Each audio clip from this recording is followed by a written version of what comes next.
नमस्कार मित्रों, जैसा कि दीनदयाल उपाध्याय गोरखपुर विश्वविद्यालय गोरखपुर की बीएड प्रथम सेमेस्टर की परीक्षाएं हो रही हैं। ये परीक्षाएं सीबीसीएस पैटर्न के आधार पर हो रही हैं। 2 पेपर हो चुके हैं, फर्स्ट और सेकंड दोनों के आंसर की मैं जारी कर चुका हूं। आइए थर्ड पेपर से संबंधित कुछ परीक्षा के दृष्टिकोण से महत्वपूर्ण प्रश्नों पर विचार किया जाए। पहला प्रश्न आपके सम्मुख है, शिक्षा क्या है। 4 ऑप्शन आपके सम्मुख हैं, सही उत्तर का आप चयन करें। तो इसका सही उत्तर है ऑप्शन सी जो है, शिक्षा जीवन पर्यंत प्राप्त होने वाला अनुभव एवं ज्ञान है। दूसरा प्रश्न आपके सम्मुख है, मनोविज्ञान क्या है।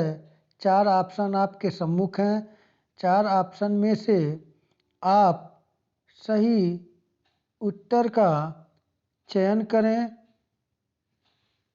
सही उत्तर का आप चयन करें। जल्द से जल्द आपका समय शुरू होता है, आप जल्द से जल्द इसका तो अगर देखा जाए सही उत्तर है ऑप्शन डी है जी, जो मनोविज्ञान व्यवहार का विज्ञान है।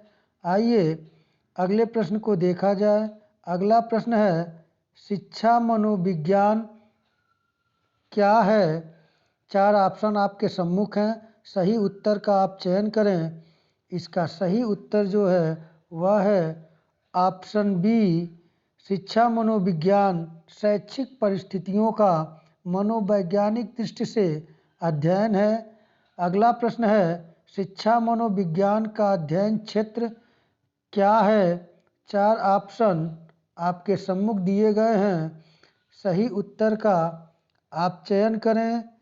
शिक्षा मनोविज्ञान का जो सही उत्तर होगा वह होगा ऑप्शन डी, शिक्षार्थी की क्रियाओं, शिक्षण विधियों एवं शिक्षा की समस्याओं का अध्ययन करना। प्रश्न संख्या 5वां है, मनोविज्ञान की समय समय पर भिन्न भिन्न परिभाषाएं दी गई हैं, उन्हें नीचे अंकित किया गया है पर सही क्रम में नहीं है। आप उन्हें ठीक कालक्रमानुसार लिखिए। आपको इसको ठीक कालानुक्रमान करना है, क्रम से करना है। तो सबसे पहले मनोविज्ञान जो था वह ऑप्शन यानी कि आत्मा का विज्ञान था। उसके बाद द ऑप्शन होगा यानी कि आपका मन का विज्ञान कहा गया। फिर जो तीसरा हुआ वह चेतना हुआ और चौथा जो हुआ वह व्यवहार का विज्ञान है। इस प्रकार आप इसे बैठा सकते हैं कि बी, डी, ए और बी और सी यानी कि 4 ऑप्शन है जिनको क्रम से, तो सबसे पहले मनोविज्ञान आत्मा के विज्ञान के रूप में हुआ, उसके बाद से मन का विज्ञान हुआ, फिर चेतना का विज्ञान हुआ और इस समय व्यवहार का विज्ञान बना हुआ है। आइए अगले प्रश्न को देखें। अगला प्रश्न है, शिक्षा मनोविज्ञान क्या है। शिक्षा मनोविज्ञान का क्या महत्व है। 4 ऑप्शन आपके सम्मुख हैं, सही उत्तर का आप चयन करें। इसका सही उत्तर ऑप्शन बी है। शिक्षा मनोविज्ञान का महत्व है कि बालक की वैयक्तिक भिन्नताओं की को जानने और शैक्षिक समस्याओं को सुलझाने का महत्व है। प्रश्न संख्या अगला है, शिक्षक के लिए मनोविज्ञान का क्या महत्व है। तो शिक्षक के लिए मनोविज्ञान का महत्व है, 4 ऑप्शन आपके सम्मुख हैं, परीक्षा में भी इसी प्रकार से रहेंगे। सही उत्तर का आप चयन करें। इसका सही उत्तर होगा ऑप्शन सी, बालक के व्यक्तित्व का पूर्ण ज्ञान कराकर शिक्षा प्रदान करने में सहायक होता है। प्रश्न संख्या अगला है, शिक्षा की दृष्टि से बालक की महत्वपूर्ण आवश्यकता क्या है। 4 ऑप्शन आपके सम्मुख हैं, उत्तर का आप चयन करें। सही उत्तर होगा ऑप्शन ए, बालकों के साथ मनोवैज्ञानिक व्यवहार की आवश्यकता। आइए अगले प्रश्न को देखें। अगला प्रश्न है, शिक्षा को मनोवैज्ञानिक आधार की आवश्यकता क्यों है। 4 ऑप्शन आपके सम्मुख हैं, सही उत्तर का आप चयन करें। इसका सही उत्तर है ऑप्शन डी, बालक के आंतरिक एवं बाह्य गुणों का पता लगाने तथा शैक्षिक समस्याओं के समाधान हेतु आइए अगले प्रश्न पर विचार किया जाए। अगला प्रश्न आपका मनोविज्ञान में संरचनावादी विचारधारा के प्रवर्तक हैं। 4 ऑप्शन आपके सम्मुख हैं। सही उत्तर का आप चयन करें। इसका सही उत्तर है ऑप्शन बी। मनोविज्ञान में संरचनावादी विचारधारा के प्रवर्तक विलियम वुंट और टिचनर महोदय हैं। आइए अगले प्रश्न को देखें। वियना के सिगमंड फ्रायड 1856 से 1939 ने किस वाद के प्रतिपादक थे? 4 ऑप्शन आपके सम्मुख हैं। सही उत्तर है ऑप्शन डी मनोविश्लेषणवाद के। Sigmund Freud id ego super ego theory दिया था और इनके वाद को मनोविश्लेषणवाद के नाम से जाना जाता है। आइए अगले प्रश्न को देखें। अगला प्रश्न आपके सम्मुख है। निरीक्षण और मापन पर विशेष बल किस संप्रदाय ने दिया है? तो सही उत्तर का आप चयन करें। 4 ऑप्शन है। इस प्रश्न का सही उत्तर है ऑप्शन ए व्यवहारवाद ने निरीक्षण और मापन पर विशेष बल दिया था। आइए अगले प्रश्न को देखें। अगला प्रश्न है अंतर्दृष्टि का सिद्धांत किस संप्रदाय को सिद्ध करता है? 4 ऑप्शन आपके सम्मुख हैं। सही उत्तर का आप लोग चयन करें। इसका सही उत्तर है ऑप्शन बी अवयवीवाद। अंतर्दृष्टि का सिद्धांत जो है वह अवयवीवाद संप्रदाय को सिद्ध करता है। आइए अगले प्रश्न को देखें। अगला प्रश्न जो 4 ऑप्शन आपको दिए हुए हैं, इन 4 ऑप्शनों में से सही उत्तर का आपको चयन करना है।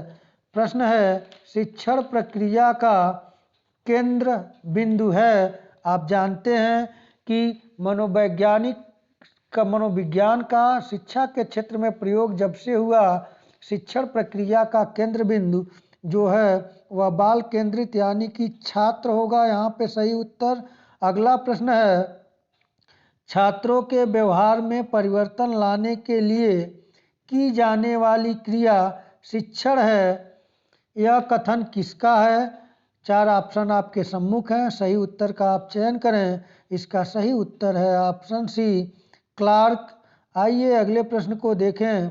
अगला प्रश्न है विशिष्ट अनुदेशनात्मक लक्ष्यों की प्राप्ति के लिए बनाई जाती है उपचारात्मक शिक्षण व्यूह रचनाएं ही शिक्षण प्रतिमान हैं।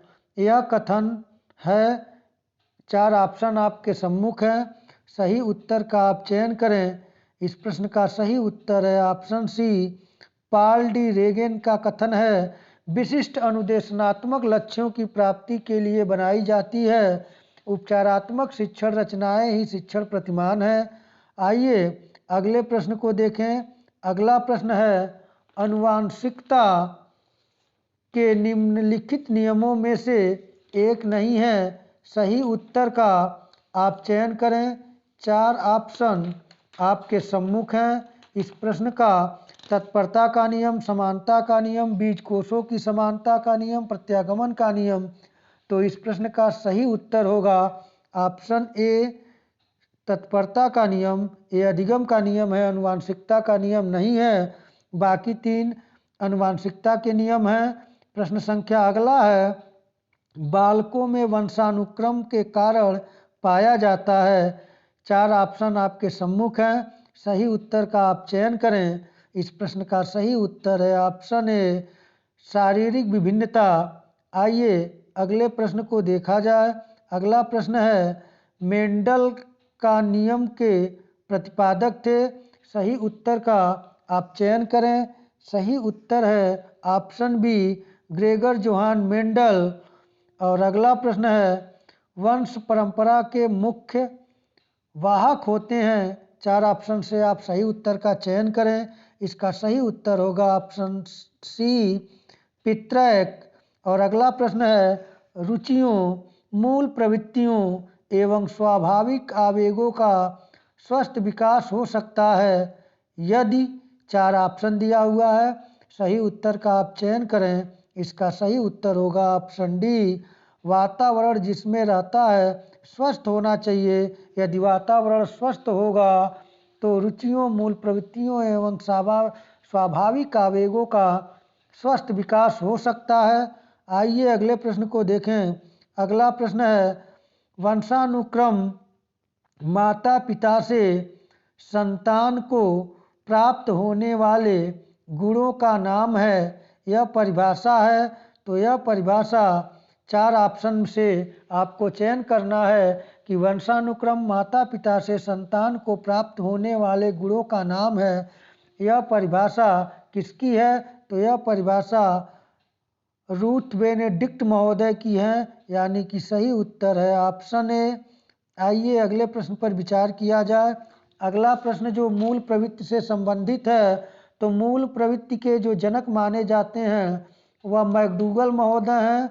और यहाँ से ये भी प्रश्न पूछता है कि मूल प्रवृत्ति के जनक कौन है, तो मैकडूगल महोदय हैं। और इन्होंने मूल प्रवृत्तियों को कितने भागों में विभाजित किया है, तो मैकडूगल महोदय ने जो अपना वर्गीकरण किया था मूल प्रवृत्तियों का, वह 14 रूपों में 14 दिया था। आइए जो प्रश्न है उस पर विचार करें। मूल प्रवृत्ति की एक प्रमुख विशेषता है। 4 ऑप्शन आपके सम्मुख हैं, सही उत्तर का आप चयन करें। इस प्रश्न का जो सही उत्तर होगा वह है ऑप्शन सी होगा। यहाँ पे ऑप्शन सी होगा कि मूल प्रवृत्ति की एक प्रमुख विशेषता ऑप्शन सी है। इसमें समस्त प्राणियों में पाई जाती है। यह जन्मजात और प्रकृति प्रदत्त होती है। प्रश्न संख्या अगला है, शिक्षा में संवेगों का महत्व है। सबसे महत्वपूर्ण जो है वह है, 4 ऑप्शन आपके सम्मुख हैं, सही उत्तर का आप चयन करें। सही उत्तर है ऑप्शन बी, बालक के संपूर्ण व्यक्तित्व पर प्रभाव पड़ता है।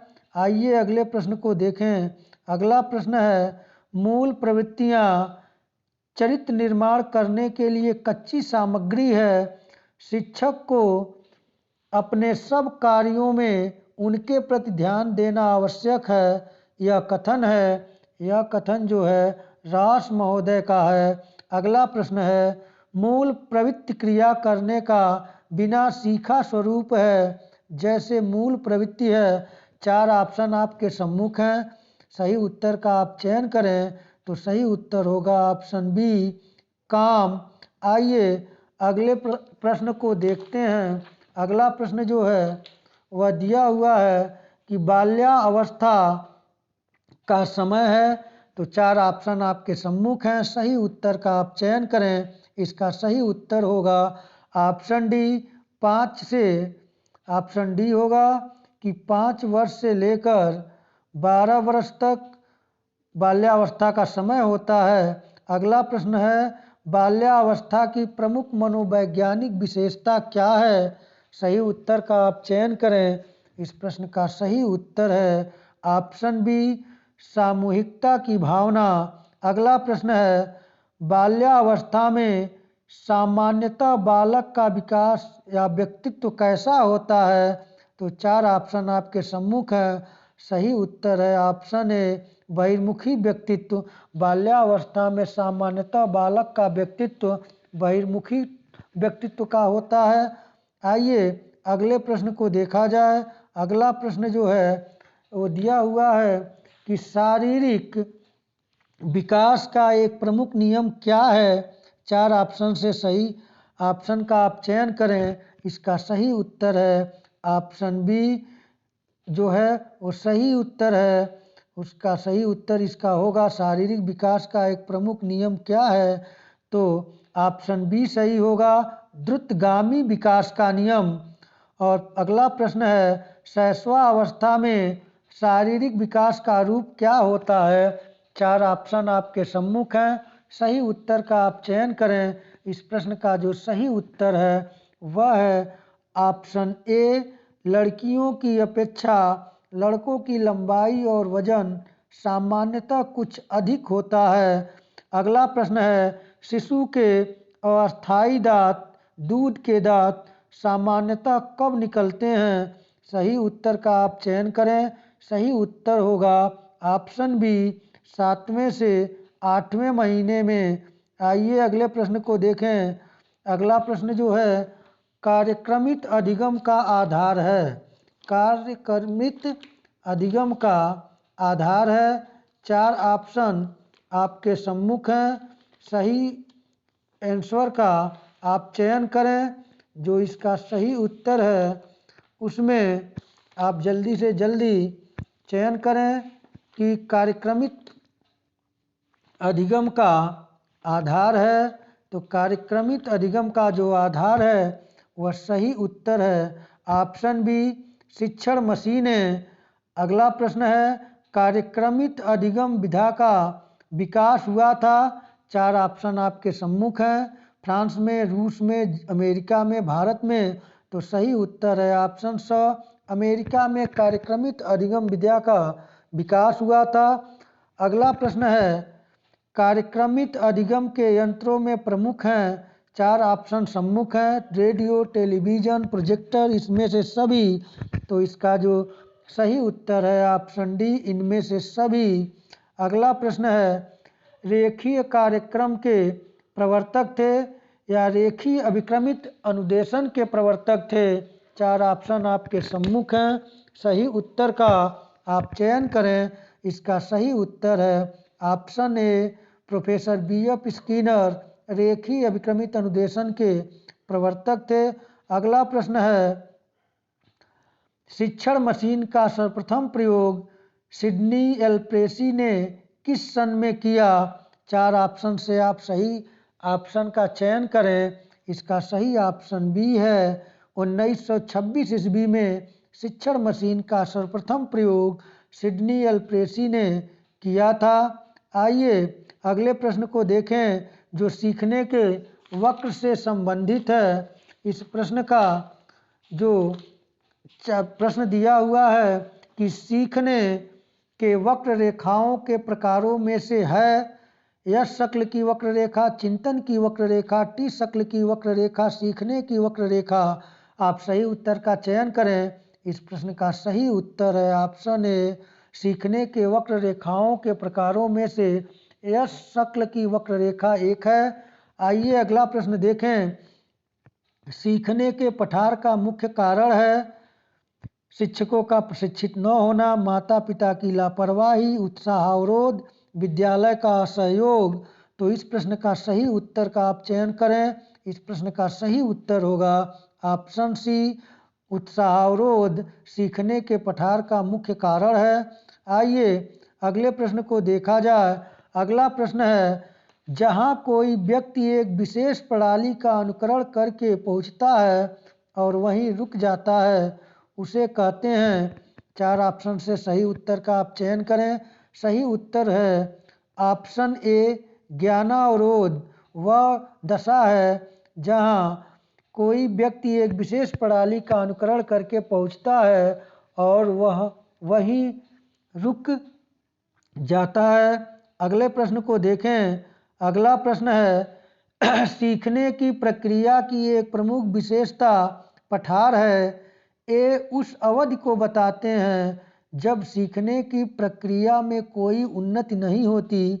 यह किसने कहा? स्किनर ने, गेट्स व अन्य ने, हॉलिंगवर्थ ने और रास ने। इस प्रश्न का सही उत्तर का आप चयन करें। सही उत्तर होगा ऑप्शन डी, रास महोदय ने।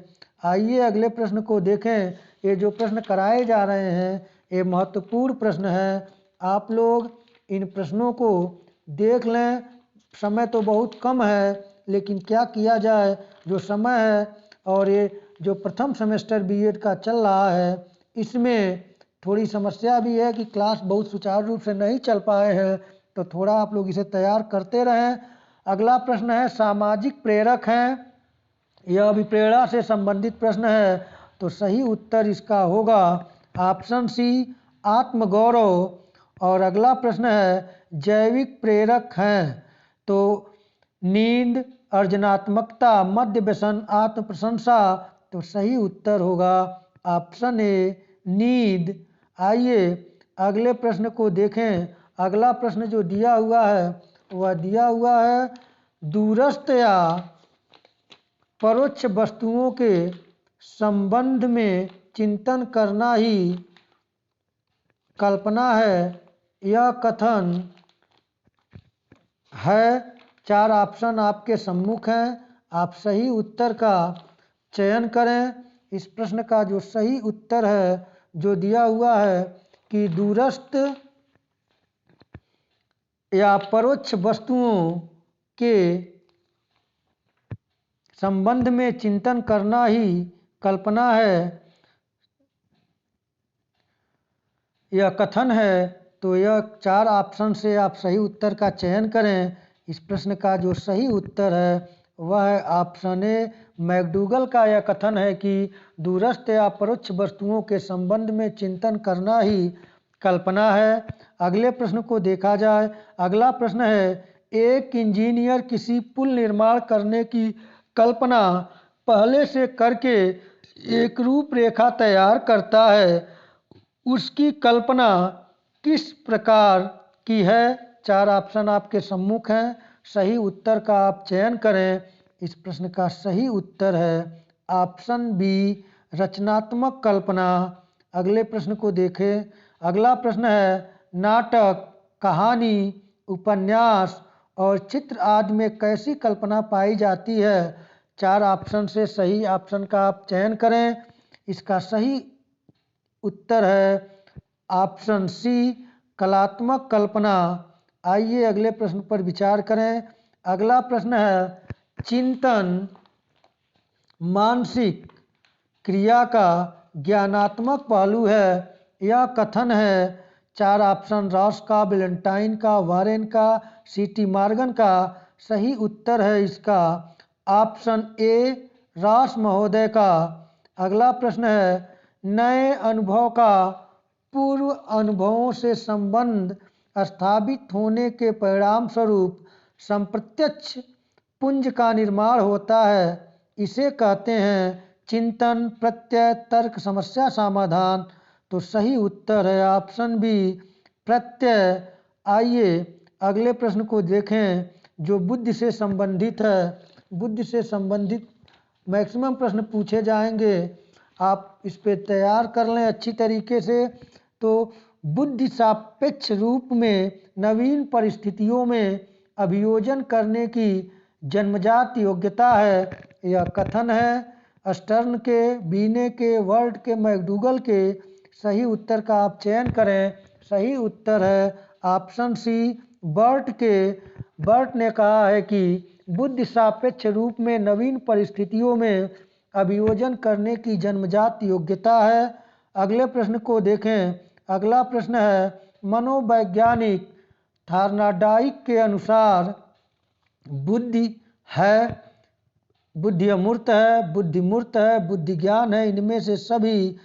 तो इसका सही उत्तर मनोवैज्ञानिक थार्नाडाइक के अनुसार जो बुद्धि है वह सही ऑप्शन ए है कि जो बुद्धि है वह अमूर्त है। प्रश्न संख्या अगला है कि एक खंड सिद्धांत के समर्थक हैं।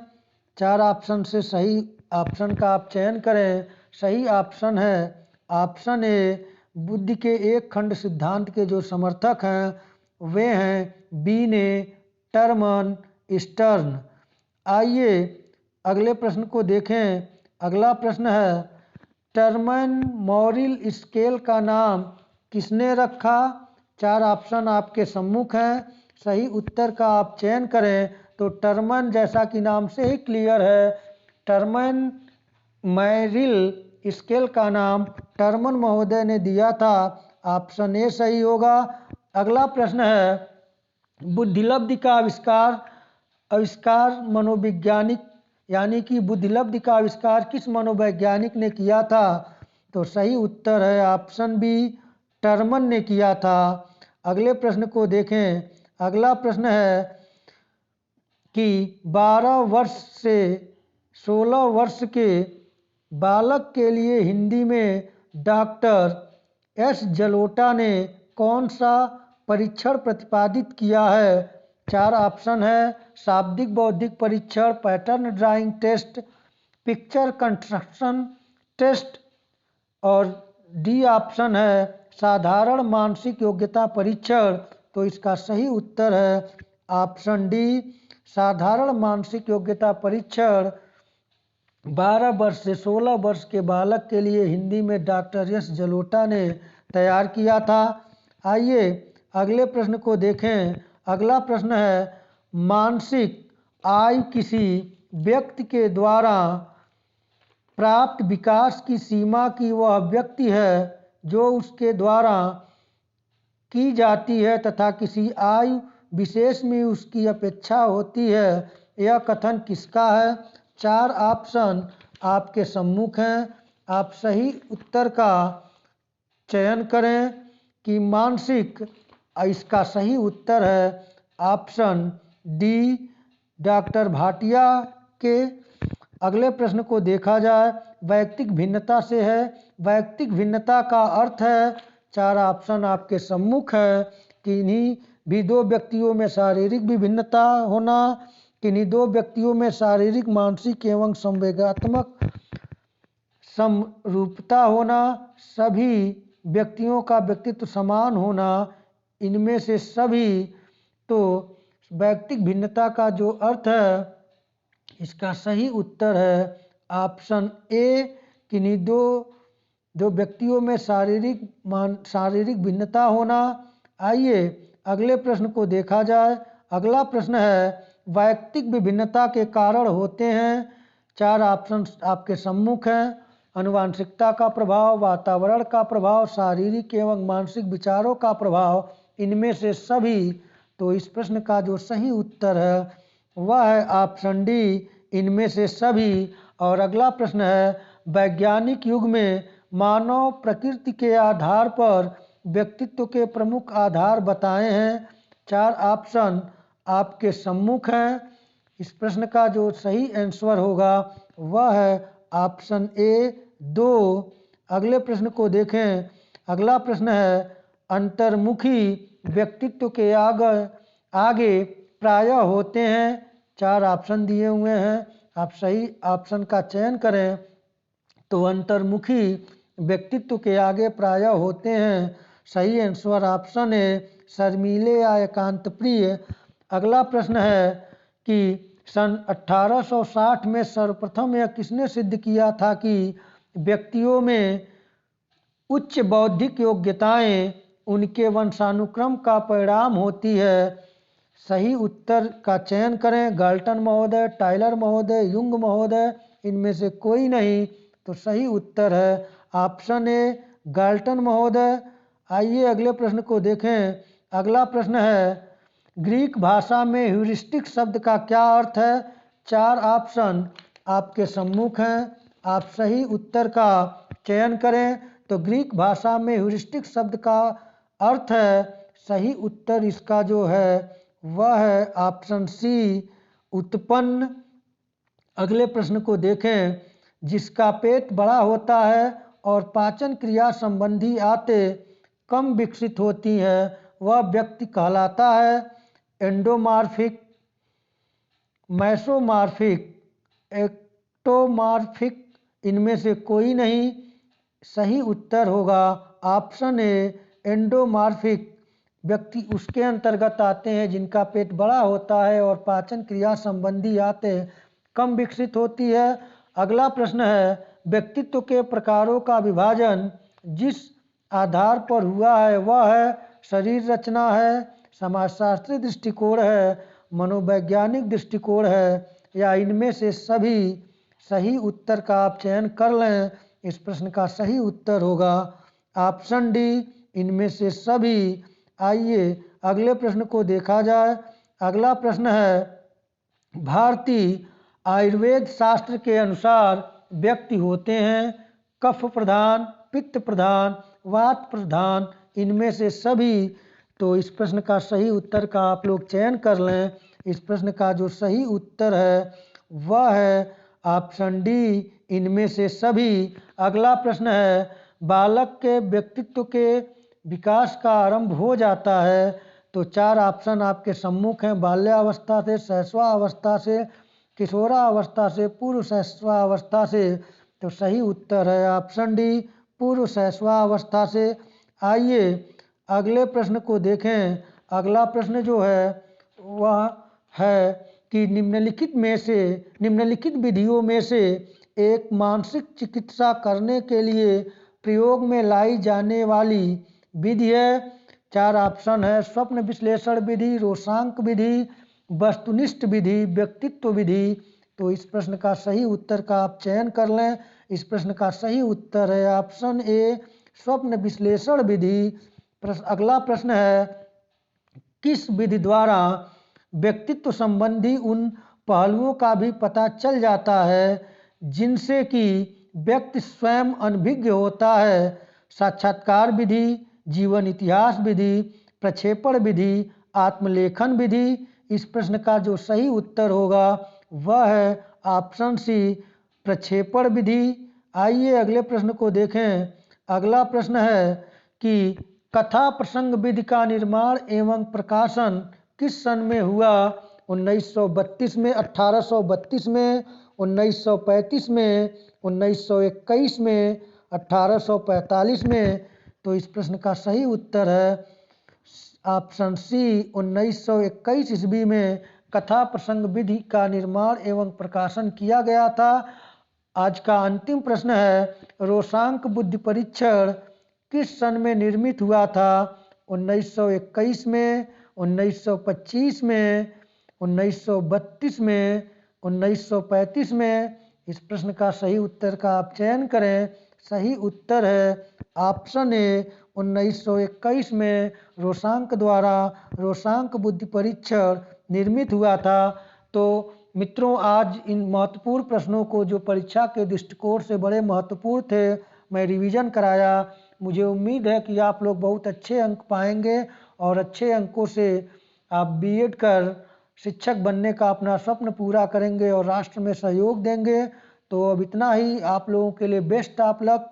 अब इतना ही, इसके बाद अन्य पेपर से संबंधित महत्वपूर्ण प्रश्नों को लेकर उपस्थित होऊंगा।